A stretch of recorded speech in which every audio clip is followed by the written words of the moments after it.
Good morning.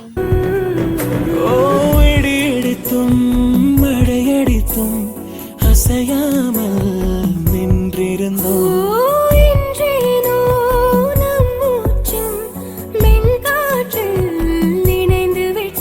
இதயம் ஒன்றாகி போனதே, கதவே இல்லாமல் ஆனதே. இனிமேல் நம் வீட்டிலே பூங்காற்றுதான் தினம் வீசுமே.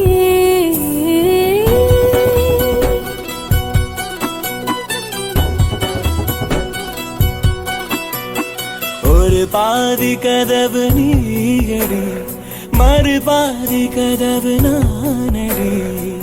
பார்த்து கொண்டே திறந்திருந்தோம், சேர்த்து வைக்க காத்திருந்தோம். ஒரு பாதி கதவு நீயடா, மறு பாதி கதவு